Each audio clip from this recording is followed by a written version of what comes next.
it's a key, if not the most key element in the development of our conversational marketing experts. One way to look at it is, we're not necessarily a manufacturing firm, and I don't want to compare us to any kind of manufacturing firm, but each of our calls can be looked at as a product on our assembly line, and we want to make sure that each of those products, passes every piece of quality control that we could put it through. Just like a car or a microwave or a widget is going to have to pass quality control. And the way to do that is, of course, to monitor the calls. Again, we monitor recordings, but we want to monitor real-time calls so that we can make adjustments on the fly. You can listen to a call as part of a monitoring session, or you can listen to calls just to hear how someone's doing. How are they starting off their shift? Is their pitch, is their pace, is their tone? Are they all solid? And are they putting themselves in a position to not only get appointments, but again, are they producing quality widgets, quality calls on that assembly line? So again, that's why live monitoring is so important. Also, just having that presence in the rows really sends a message to the team that yes, you are listening to their calls, and yes, they are accountable for the quality of those calls and the production that they're accountable for in those calls as well. So being up and down the rows with that phone attached to your ear, listening to calls is definitely one of the biggest roles the team lead can have, and one of the most important ones. So yeah, I can go on about that topic, but essentially those are the main reasons why I feel that the live monitoring of calls is so important.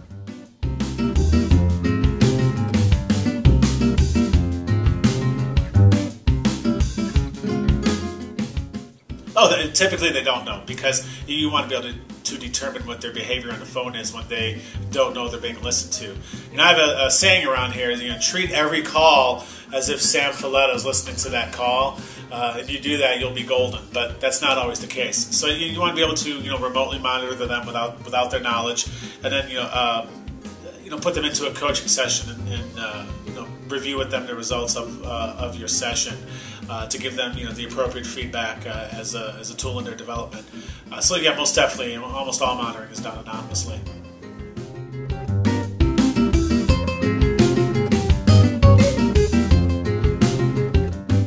Well, that can vary, again, based on what workflow or campaign this conversational marketing expert is assigned to.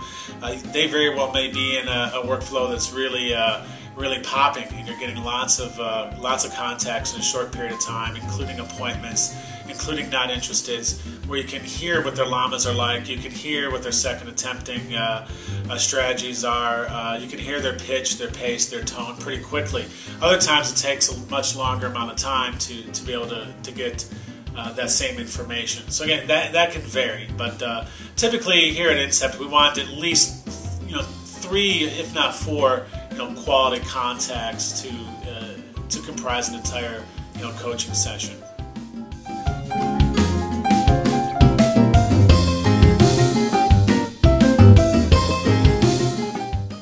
Because the information you're going to be giving them and the calls that you're going to be referencing in that monitoring session are going to be fresh in the CME's mind, the conversational marketing expert's mind.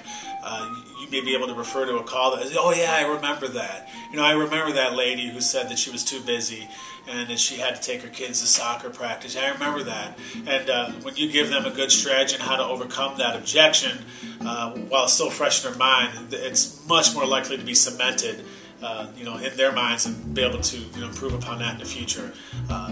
Conversely, if there's a lag between the amount of time, if there's a lag in the time between listening to the calls and the actual coaching session, it's going to have a much softer impact and not be an effective use of the team lead's time or the CME's time for that matter.